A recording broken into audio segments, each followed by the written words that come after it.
Welcome again to another lesson for today. The lesson we are going to be having today is in continuation with the previous video you have just watched. And that video, we concluded, we said we are starting with writing and addressing of the ladder program. So today is what?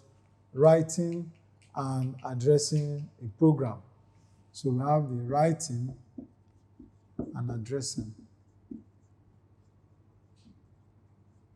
a program. Not just a program, a PLC program. Okay, so this is writing and addressing a PLC program. Why are we studying this? We are looking at PLC in general.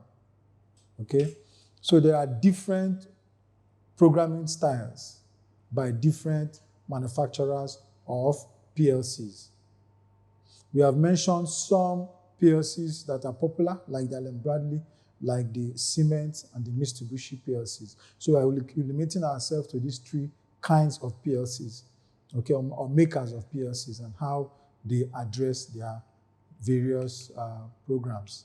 So to write a program for a PLC, it is necessary to be familiar with that device that are used by and their instructions, okay? So each time you pick up a PLC, you need to know and be familiar with the instruction sets of that particular PLC. But it is not too different from one another, like I rightly told you in the last class, okay?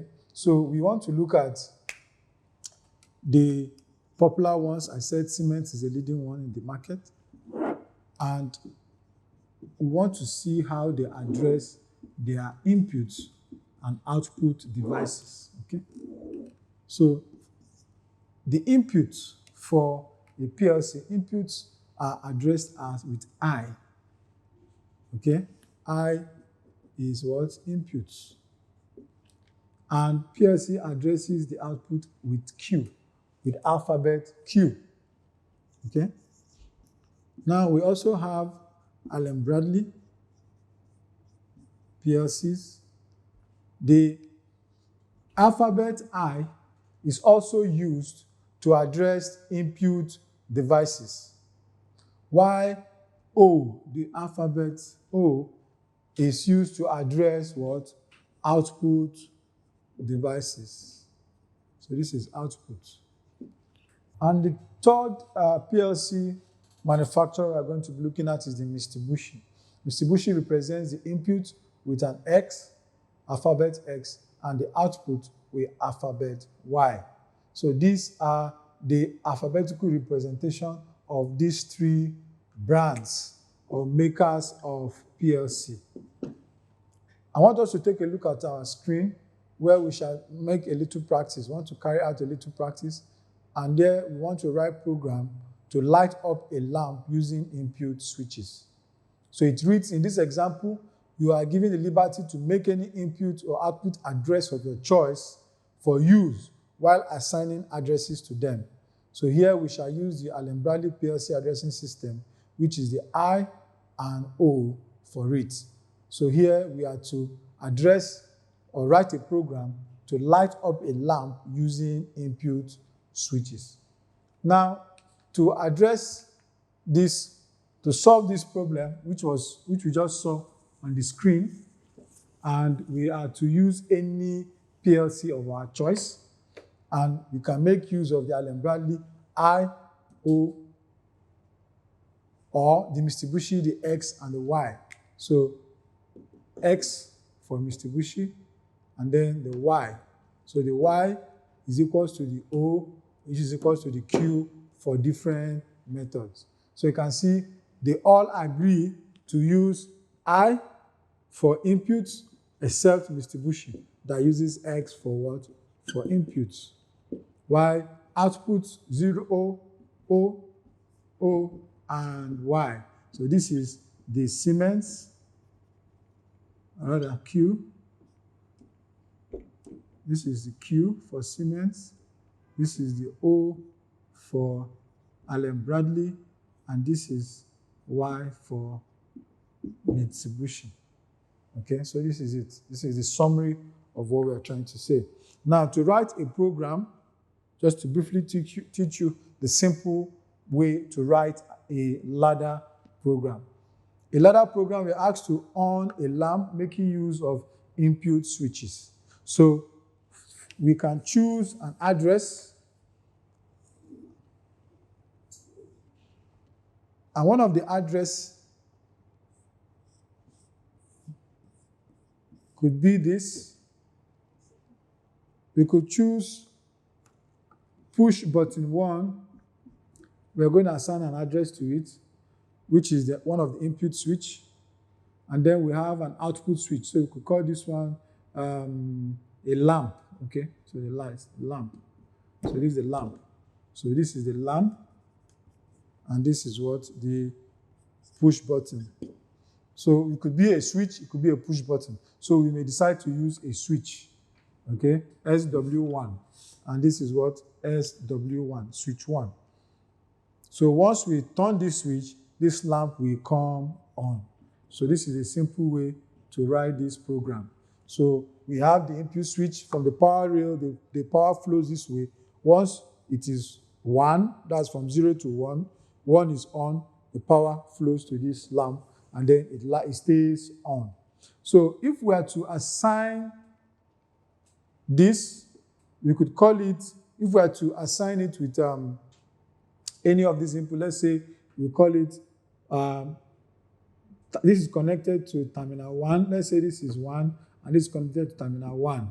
Okay? But for different kinds of PLCs, for example, the Allen Bradley, okay, we could write it in this way, I1 /1, if it is in terminal 1, and the lamp can be output 2/1.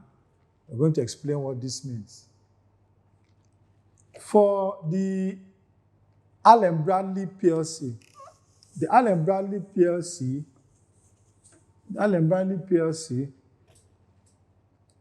program using bits. So when you have bits, already we know that 8 bits is equal to what? 1 byte. So they make use of bits. So let's say this is a bit. 1, 2, 3, 4, 5, 6, 7, 8. So you can have, these are spaces. These are spaces, 8 bits.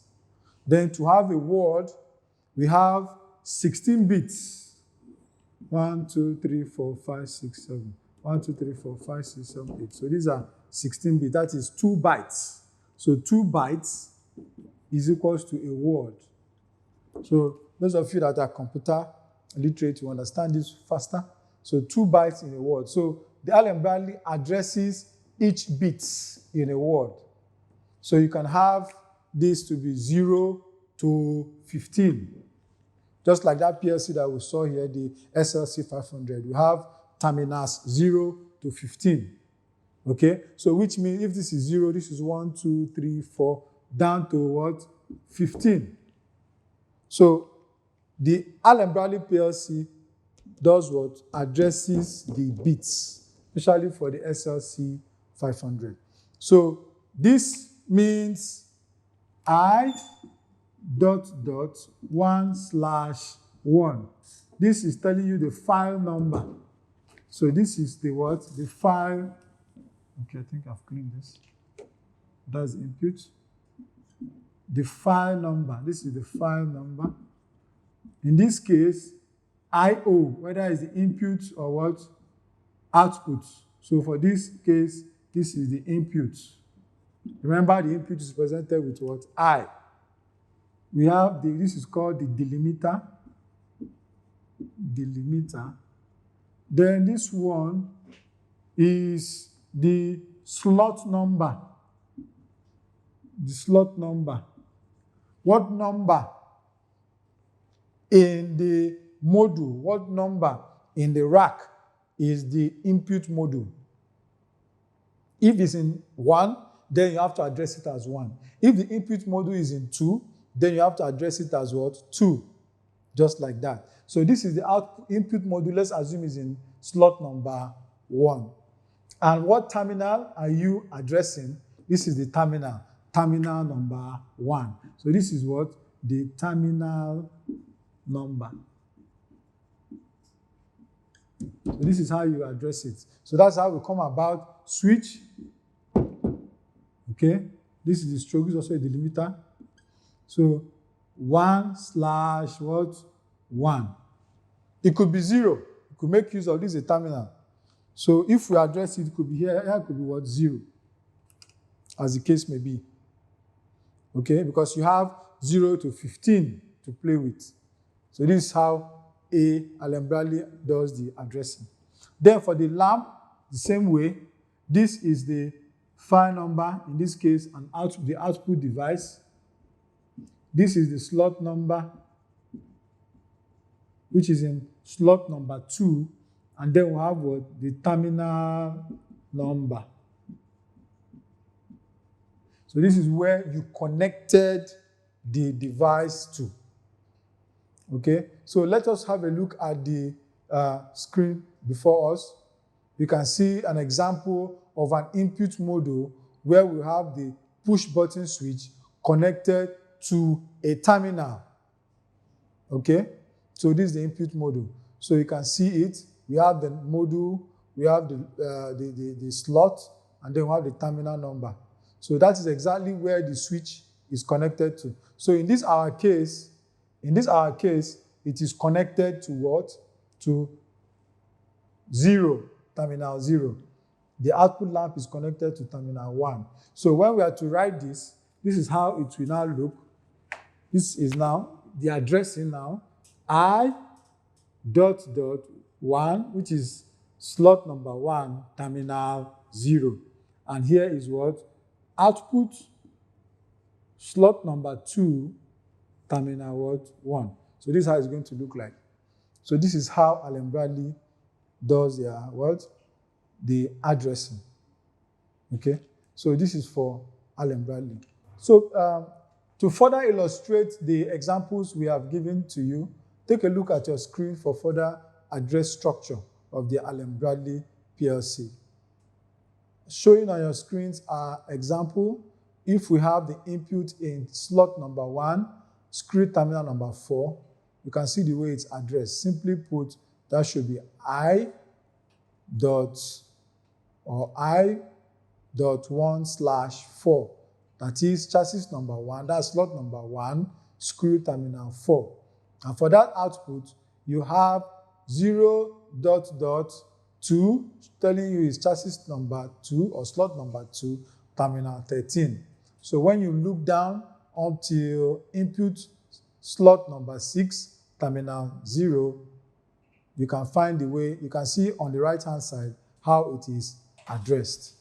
I.6/0. So this example is telling you that it is not fixed. You can have different locations for your inputs or outputs, provided you know where the slot is. If the input is in slot number 4 and showing and the terminal is connected at 4, then you address it at 1 I.4/4. All right. So having said that, this is how we want to, or rather, this is how the Allen Bradley addresses its PLC. Going to the Siemens. Siemens program with the registers. We have registers in the PLCs. Let's say these are registers. Okay. Let's say this is terminal. This is register. Let's say 1, 2, 1. Okay. So probably let's say this is a 1, 3, 2, for example. These are the number of registers that we have. Okay. So in these registers, each register contains bits or bytes. Okay, each register contains bytes. I remember that a byte is equal to what? 8 bits.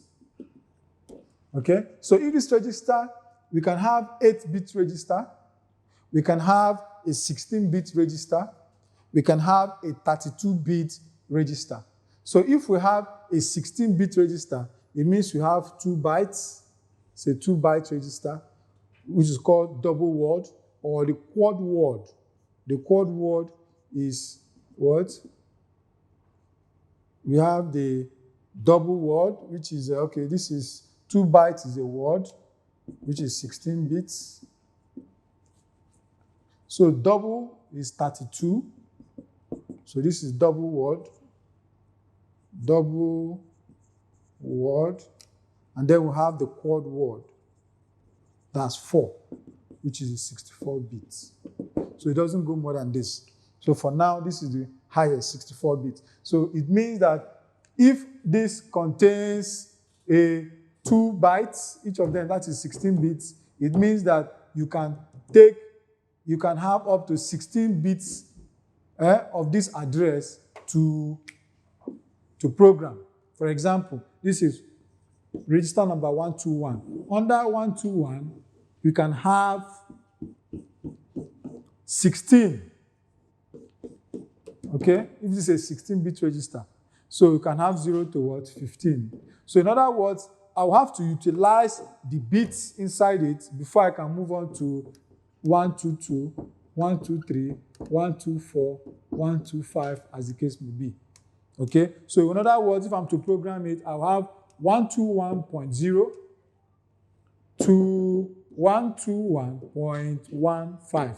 That's 15. So if I've exhausted the bits in this register, number 121, I can now go into 122, and then I start 122.0 until I get to 122.15.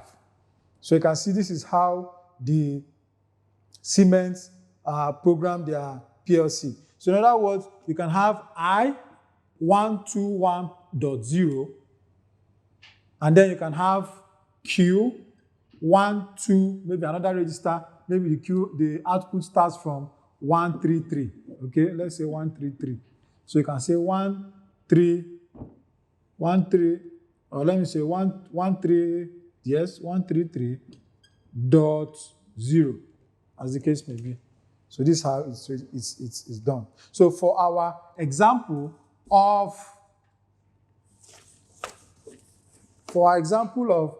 using an input to turn on the output, is going to look like this: I121.0, and then you have Q133.0. So this is how you address it if it's a Siemens PLC. So if you have multiple inputs, you could have something like I121.1. You can see this is how Siemens is a little bit different with that of the Allen Bradley. Let's take a look at our screen again and see further examples. Like the one showing on your screen now is the input for 124. So you could have 124.2 for a start button, or 124.1 for a sensor, which is also an input device, or 124.0 for an inductive sensor. You could have an output as Q124.0 or Q124.1. Okay, so having said this, these are other ways you can program the PLC with these addresses that you have seen on your screen. That for the Mitsubishi is also quite simple.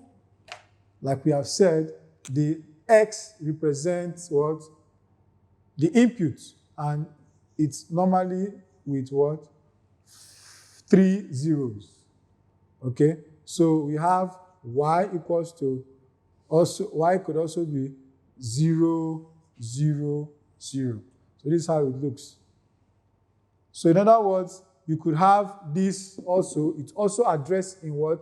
Bits, like the Allen Bradley. So you could have X000, X001, X002, down to whatever you like, maybe X00 or X0115, depends if it has 16 terminals, just like that of the Allen Bradley. follows almost the same logic. So the y could also be the same thing up to y015. You can see the way it is done. 000 down to y015, as the case may be. For a PLC that has 16 inputs and 16 outputs. So this is a PLC, let's say it's an FX series PLC. Remember, there is a different types of PLCs, which we have talked at the beginning of this program. FX series could have different inputs and outputs. Let's say this is a PLC that has 32 IOs. It means that the input is what? 16, and the output is what?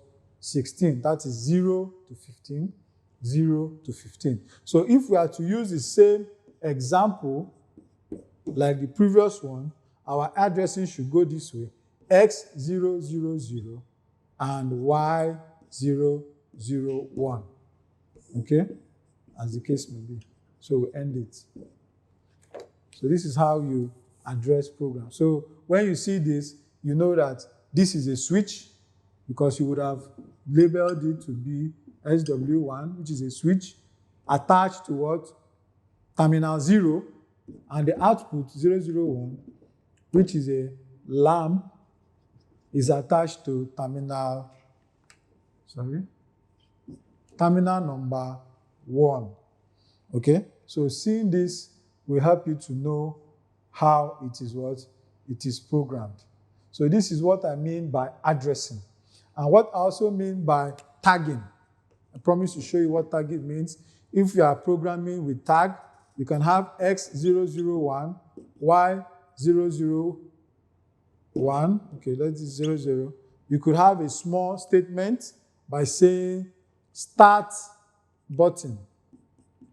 Okay? Not too much of a long grammar. Doesn't allow you to say much. You just use the keyword. Maybe start button, and this could now be a conveyor belt. You can say conveyor belt. So when I am troubleshooting this, I can see this ladder diagram and say, oh, X00 was assigned, or rather the start button was assigned to X00. Or the conveyor belt, the motor driving the conveyor belt forward, is addressed or attached to Y001, just by looking at it. So this helps troubleshooting to be faster. So you can find it in the latest versions of the Allen Bradley, FlexLogix, ControlLogix, GuardLogix, and from there upwards. Same thing, some PLCs have that ability to have tagging and addressing. I hope with these few examples that you're able to understand what it means to write the simplest kind of program and what it means to address it. That is addressing and writing programs. So when you come over to the center for further practicals, we are going to be writing more programs. We're going to be addressing more complex programs. And at the end of the day, you'll fine-tune your skills on programming a PLC. Thank you until we meet again. Bye for now.